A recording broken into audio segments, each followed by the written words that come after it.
С неочакван рекорд приключи третото издание на международния маратон Персенк Ултра. Победителят Андрей Гридин измина дистанцията от 132 км за 16 часа и 21 минути при сравнително ниски температури, продължителен дъжд, мъгла и кал.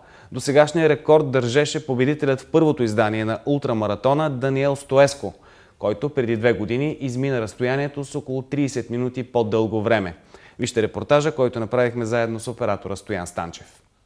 Заради гръмотевични бури и проливни дъждове тази година Персенк Ултра стартира 6 часа по-късно, в събота в 6:00 сутринта. Бегачите, които бяха в видимо добро настроение, пресякоха стартовата линия още по-тъмно. Изключително трудно състезание. Предвид метеорологичните условия беше голямо изпитание както за състезатели, така и за организатори. Всички, които взеха участие, доброволци, слот, офроуд, всички се трудиха непрекъснато цяла нощ и през деня, за да може тези хора да ги приберем живи и здрави долу в града. Още в началото на състезанието се отличиха фаворити за първите места. Руснакът с българско гражданство Андрей Гридин в Персенк Ултра и сърбинът Душко Момич в другия маратон Орехово Ултра. При жените също имаше добри постижения. В Персенк Ултра победител стана българката Надежда Ангелова с време 25 часа и 16 минути. Не съм очаквал, че в толкова тежки условия мога да направя 16 часа.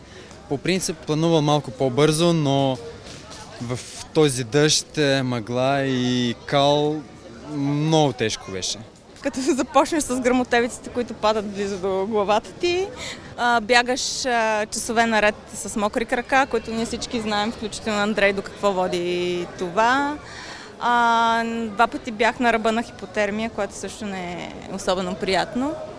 Третото издание на ултрамаратона премина успешно и се размина без сериозни инциденти. Само с един счупен пръст, охлузвания, леки наранявания и пришки по ходилата. В събота следобед и през нощта срещу неделя поради умора, влошаване на времето и понижаване на температурите, много от участниците се отказаха, а някои изпаднаха в хипотермия, но без сериозни последици. Интересен факт е, че по време на състезанието на 2 пъти мечка е излизала на пътя на бегачите.